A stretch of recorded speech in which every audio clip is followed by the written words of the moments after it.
여러분이 아마 생각이란 단어를 생각하시면 떠오르는 작품이 있죠. 로댕의 생각하는 사람이라고 하는 작품입니다.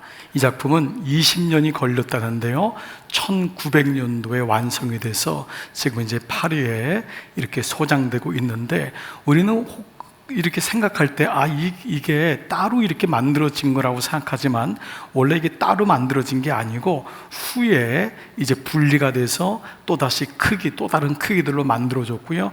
원래는 이것은 지옥의 문이라고 하는 전체 큰 벽화같이 큰 구조물 속에 상중 맨 위쪽에 있는 바로 그 모습이 생각하는 사람입니다. 그러니까 로댕은요, 이 그림을 1900년도에 이 구조물을 이제 만들었는데, 이 구조물을 만들 때 단테의 신곡에 나오는 지옥편이라고 하는 배경을 가지고 이 지옥문을 만드는 겁니다. 그래서 거기에는요, 엄마가 아이를 안고 죽어가는 아이를 안고 막 흐느끼고, 아버지가 땅바닥에 주저앉아서 인생을 향해 하늘을 바라보고 지옥문에 서서 인생을 막 원망하고 막 저주하고 그 포기하는 그 모습이 모든 조각물을 통해 나와 있는 것입니다. 그 중에서 생각하는 사람이, 그 사람 원래는 시인이라고 별명이 붙여졌습니다. 그 사람이 은유하는 사람, 보는 사람인데, 그 사람이 이제 위에서 그것을 보면서 생각에 빠져 있는 모습을 바로 이 로댕은 자신의 모습으로 비유했다고 하는 뒷얘기도 있습니다. 즉, 자신의 남은 인생을 돌아보면서 나는 하나님 앞에 어떻게 살 것인가 라고 해서 만들어진 것이 생각하는 사람이라는 작품이었습니다. 저는 오늘 이 작품을 생각하면서, 오늘이 마침 주제가 예수를 깊이 생각하라. 우리가 생각이 없는 사람이 어디 있습니까?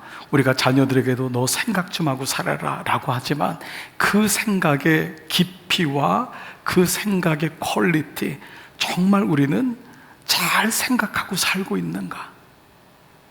나의 생각은 하나님이 정말 기뻐하시는 생각을 하고 있는가? 라는 걸 한번 좀 생각해 보았어요. 그러면서 만약에 로댕이 스스로가 위에서 그 지옥문에서 죽어가는 사람들을 보는 장면이라면, 그것이 내 인생에서 만약에 내가 몇 년 살 수 있고 혹 남은 인생이 얼마인지 알 수만 있다면, 생각은 달라질 수 있겠다. 여러분 어떻게 생각하십니까? 여러분에게 인생이 몇 년인가 얼마큼 남았다는 걸 안다면은 여러분의 생각의 배경은 달라질 겁니다. 생각의 축도 다를 것이고, 지금 내가 생각하고 있는 것이 정말 이거는 하나님이 원하지 않는 생각이구나라는 것을 알게 될지 모릅니다. 저는 오늘 이 본문에 나오는 설교 제목인 예수를 깊이 생각하라, 이 말씀을 묵상하면서 히브리 기자는 예수가 어떤 분이신지, 예수를 깊이 생각하라고 하잖아요. 단도직입적으로 명령하고 있는 거예요. 마치 다른 방법은 없다. 예수만을 깊이 생각해야 된다. 마치 다른 생각은 하면 안 된다는 듯이 예수를 깊이 생각하라 라는 말씀을 명령하고 있어요. 이 깊이 생각한다고 하는 사전적인 의미는 어떤 일이나 사람, 특정한 대상에 대하여 몰두하여 그 마음을 고정하여 생각하는 것, 이것이 깊이 생각한다. 그 마음을 고정하여 생각하는 것, 다른 것에 흔들리지 아니하고 그것만 바라보는 것이 깊이 생각한다 라는 사전적인 의미인데요, 하나님을 떠난 인간의 마음은 죄성으로 인하여 하나님이 기뻐하시는 마음이 아닌 자기의 마음대로, 자기 소견대로 살아가는 것이 인간의 마음이기 때문에 이 말은 반대적인 깊이 생각하라라는 것이에요. 그러면 이 깊이 생각하라 있는 것은 몇 가지 말씀이 전제되어 있는 거예요. 먼저는 내가 깊이 생각하지 못하고 있다는 거예요. 두 번째는 예수를 깊이 생각하라는 것인데, 내 안에는 예수님이 아닌 것이 나를 지배하고 있다는 거예요. 여러분에게 한번 여쭤보겠습니다. 여러분, 여러분의 지금 생각을 지배하고 있는 게 뭔가요? 이렇게 하나님 앞에 나와 예배를 드리지만 여전히 다른 사람이 의식되나요? 여러분은 다른 사람이 예수님보다 큰 사람일 수 있습니다. 지금 여러분이 나왔지만 하나님께 예배하지만 여전히 여러분에게는 혹시 여러분의 자녀가 지금은 또 계속 떠오르거나 여러분의 물질 문제가 떠오릅니까? 중요한 부분이지만은 하나님께 예배하는 순간에도 여전히 나를 지배하고 있는 것, 나를 지배하고 있는 생각들, 어떤 사람은 지난 시간에 상처가 계속 쓴물 올라오듯이 올라와서 무언가를 하지를 못합니다. 왜냐하면 나는 실패할 거고, 나는 버림받았고, 아무도 나를 사랑하지 않아. 그래서 늘 숨어 살고 혼자 살고 늘 방문을 꼭 닫고 살 때가 많이 있습니다. 이같이 우리 마음은 내가 나를 지배하고 있는 마음이 무엇입니까?를 지금 전제로 묻고 있다는 것이 예수를 깊이 생각하라 말에 깔려 있다는 것입니다. 자, 여러분이 히브리서는 말씀드린 대로 서신서지만 6편의 설교로 이루어졌다고 말씀을 드렸어요. 그 첫 번째가 지난 금요일 날, 토요일 날 특세 때 본문이었던 1장 1절부터 2장 4절까지 주제가 뭐냐 하면 천사가 나왔죠. 천사보다 뛰어나신 큰 구원이신 예수. 여러분 기억나세요? 네, 천사보다 뛰어나신 큰 구원이신 예수. 그래서 큰 구원에 대한 말씀을 어제까지 나눴잖아요. 그게 이제 첫 번째 설교의 주제예요. 그 두 번째 설교는 어디냐면요, 2장 5절부터 오늘까지 읽었던 3장 6절까지가 두 번째 설교입니다. 그 두 번째 설교의 제목은 뭐냐 하면 모세보다 뛰어나신 대제사장이신 예수. 그러니까 오늘 말씀 뭐냐 하면 천사가 1장에 나왔단 말이에요. 천사 숭배 때문에 많은 사람들이 제대로 믿음을 갖지 못하고 영적인 혼미 속에 살았단 말이에요. 그래서 그 예수님이 누구냐? 천사보다 뛰어나신 큰 그림, 큰 구원자이신 예수다. 그러면 오늘부터 나오는 거 뭐냐 하면 모세보다 뛰어나신 대제사장이신 예수다라는 말씀으로 모세가 등장해요. 자, 그런데 왜 이렇게 불편할 정도로, 무례하게 보일 정도로 예수가 누군지를 묻고 있죠? 우리에게 양해도 구하지 않고. 이유는 뭐죠? 지금 히브리 그리스도인들이 이 예수라는 답을 알지 못해서 믿음의 공동체로부터 떨어져 나가는 일들이 속출하기 시작한 거예요. 믿음을 버리고 옛날에 섬겼던 천사, 로마 시대의 반신 반인으로 된 귀신들 같은 모형을 만들어 놓고 섬기는 일들이 계속 일어났던 거예요. 그리고 그들이 자꾸 옛날 육으로 돌아가는, 옛날 유대교가 좋았어 라고 하면서 돌아가는 일이 속출할 때 오늘 그들에게 너희가 왜 그러느냐? 답이 없기 때문에. 답이 없기 때문에 애매하게 믿고, 답이 없기 때문에 고난이 오고 미혹이 오니까 넘어지더라는 거예요. 여러분, 살아갈 때요, 목적지가 있는 사람은요 빙빙빙 돌지 않습니다.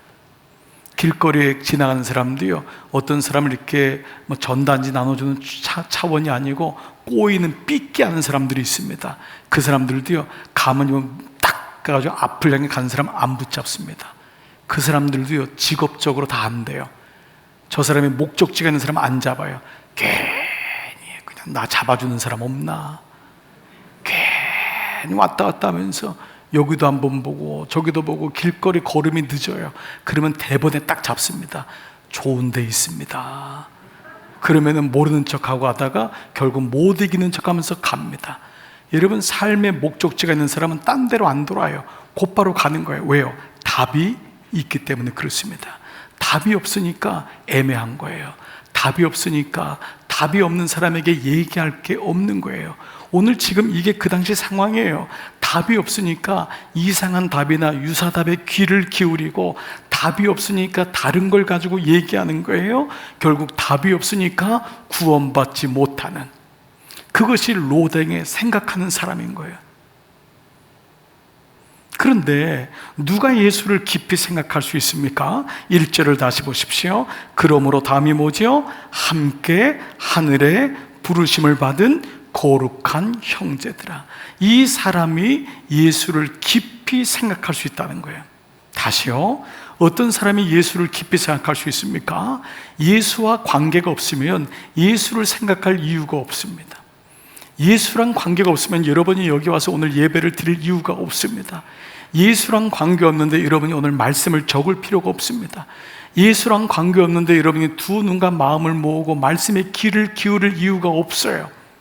그런데 예수랑 관계 있는 그 예수를 깊이 생각할 수 있는 사람이 누구냐? 다시 말씀을 봐보세요. 함께 하늘의 부르심을 받은 거룩한 형제들아. 먼저 하늘의 부르심, 하늘이라고 하는 단어를 주목해 보세요. 하늘에 속한 자, 내가 어떤 자입니까? 내가 하늘로부터 온 자임을 내가 아는 거예요. 그 주님이 하늘로부터 와서 하늘로 가심으로 죽음을 통과하여 부활에까지 올라가듯이, 아, 나는 이 땅에 던져진 자가 아니구나, 나는 하늘로부터 온 자구나. 그래서 귀천이라고 하는 시를 쓴 천상병시는 나 하늘로 돌아가리라, 소풍 끝나는 날 가서 아름다웠다고 말하리라. 명확하게 정체성을 가지고 있는 거예요. 우리 인생은 그냥 이 땅에 던져진 인생이 아니에요. 내가 하늘로부터 왔다. 그래서 우리는 그리스도의 본향을 향해 가는 존재라고 했어요. 나그네인데 본향을 향해 가는 존재. 그래서 순례자라고 했습니다. 필그림, 순례자. 순례자는 고향이 있는데 그 고향을 향해 가는 거예요. 광야를 거쳐 강을 건너 산을 넘고 고향을 향해 가는 거예요. 아, 내가 하늘에 속한 자이구나. 그 사람이 예수를 깊이 생각할 수 있다. 왜요? 나는 하나님의 자녀이니까. 자, 그리고 여기는 부르심을 받았다 그랬어요. 부르심을 받았다는 건 소명이 있다는 거예요.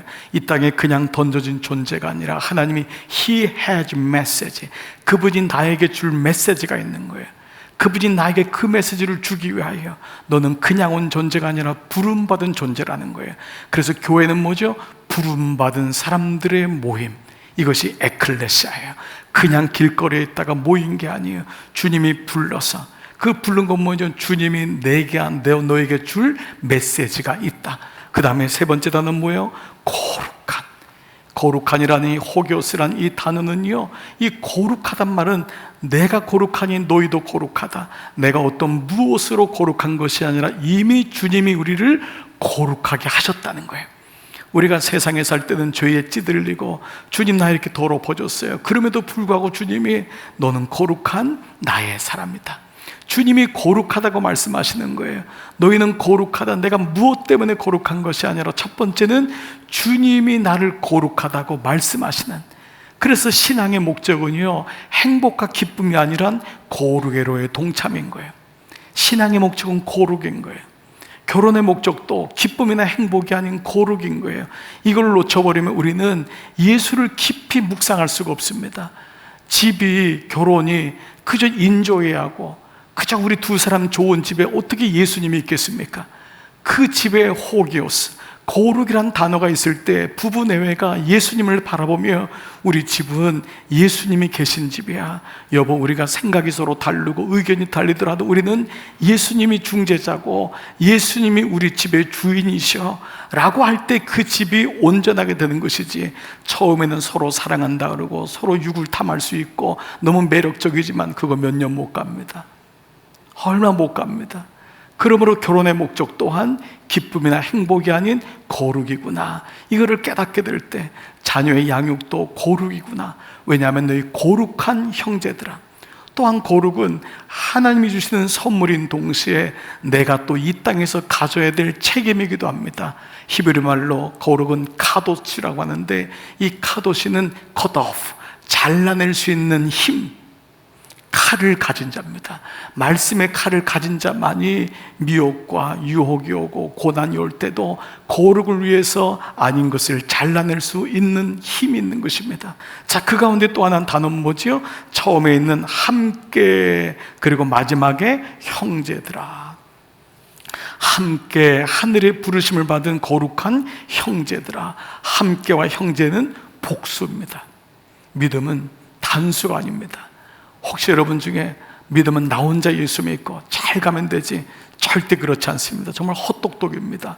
하나님이 공동체를 주신 이유는 우리의 약함을 알고 사단의 공격이 얼마나 강한지를 알기 때문입니다. 정말 믿음은 공동체입니다. 사람 인자라고 하는 단어가 두 사람이 기대어 있으므로 서로 영적으로 의지해야지만이 하나님을 온전히 따라갈 수가 있다고 하는 그 표현인 것처럼, 여러분, 이런 말이 있습니다. 빨리 가는 사람은 혼자 가고 멀리 가는 사람은 같이 간다. 빨리 가는 사람은 혼자 달립니다. 그러나 멀리 가는 지혜가 있는 사람은 같이 가는 것입니다. 믿음이란 것은 단기간 1년 만에 끝나는 것이 아닙니다. 주님 앞에 가려면 공동체의 도움이 필요합니다. 장로님들의 도움이 필요하고, 권사님들의 도움이 필요하고, 배우자의 도움이 필요하고, 심지어 자녀들도 함께 믿음의 길을 걸어가는 거예요. 함께. 지금 지금 공동체의 아픔은 뭐지요? 공동체에서 떨어져 나가는 거예요. 혼자 잘 믿겠다고 하는 분들 보십시오. 떨어져 나갑니다. 공동체에 참여하는 훈련을 하고, 공동체의 영광을 보는 훈련을 하고, 공동체의 중보자가 되는 훈련을 하는, 함께 가는 훈련을 할 때, 그때 놀랍게도 공동체로부터 내가 떨어져 나가지 아니하고 하나님이 왜 그 얘기를 하셨는지를 비로소 알게 됩니다. 이 고백이 이루어지는 이 교회는 교회된 나와 더불어서 교회된 에클레시아, 모든 공동체, 우리 모두를 의미하고 있는 것입니다. 그래서 예수를 깊이 생각하려면 오늘 말씀처럼 하늘로부터 온 자, 부르심을 받은 자, 거룩한 자, 그리고 함께 더불어 같이 가는 자가 예수를 깊이 생각할 수 있음을 말씀합니다.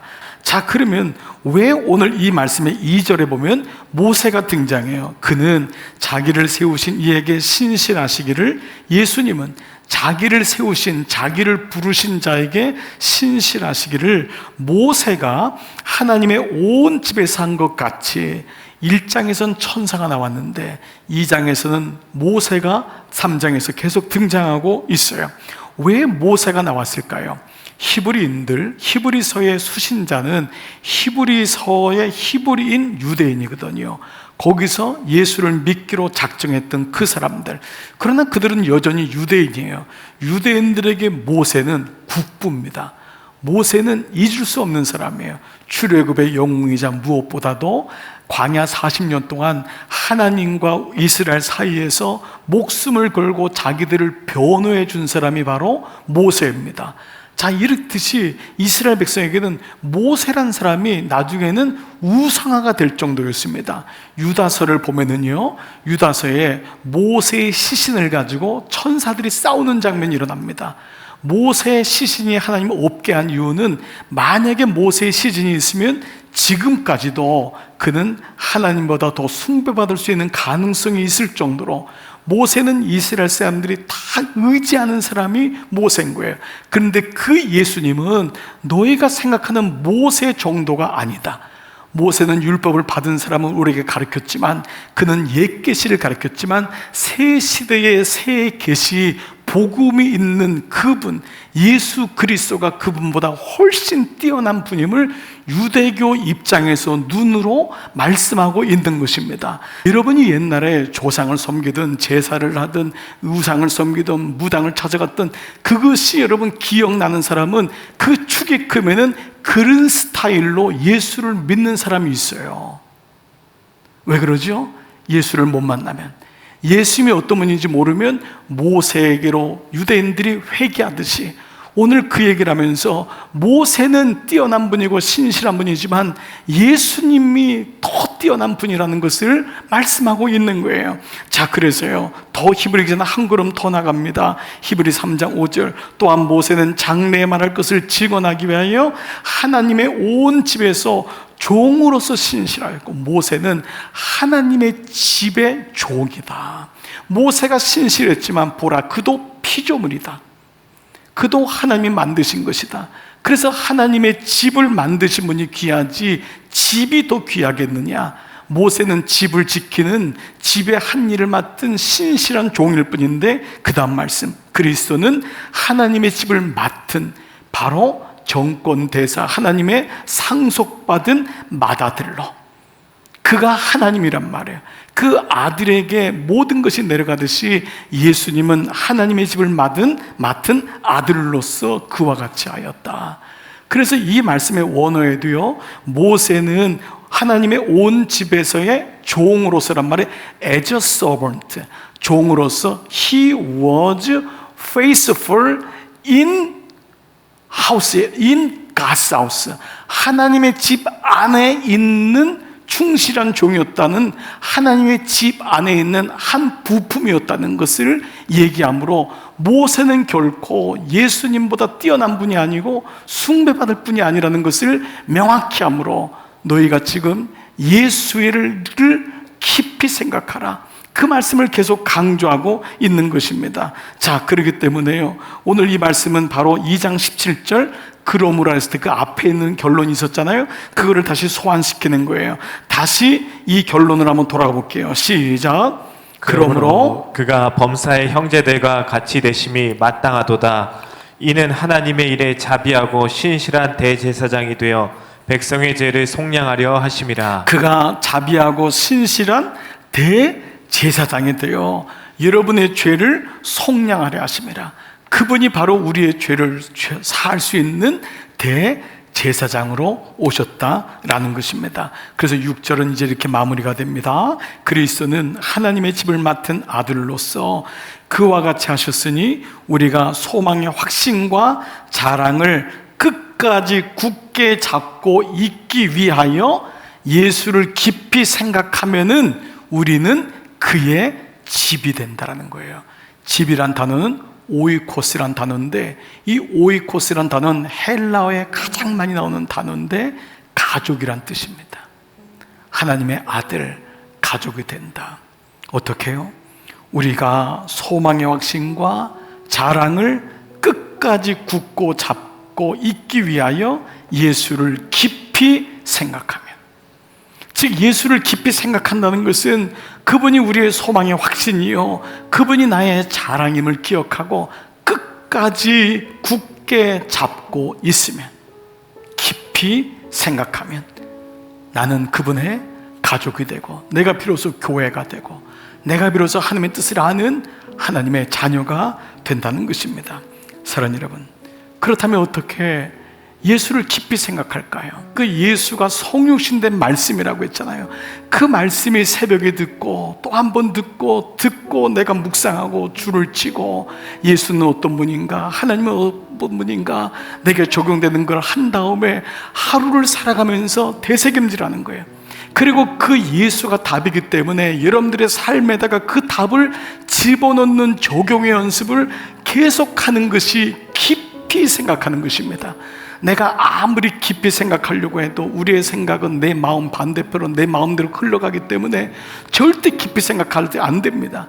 우리 생각이 수없이 쏟아져 들어오는데 어떻게 내가 예수를 깊이 생각할 수 있습니까? 그것은 바로 말씀이 계속 내 안에 흘러가도록, 그 말씀이 떠올라지고 그 말씀으로 적용을 하고, 그 말씀이 내 삶의 기업에서, 내 건강에서, 관계 속에서 내 삶에 적용되는 거예요. 답이 되는 거예요. 문제 속에 답으로 들어오게 하고, 그리고 그 말씀을 가지고 생각하는 것입니다.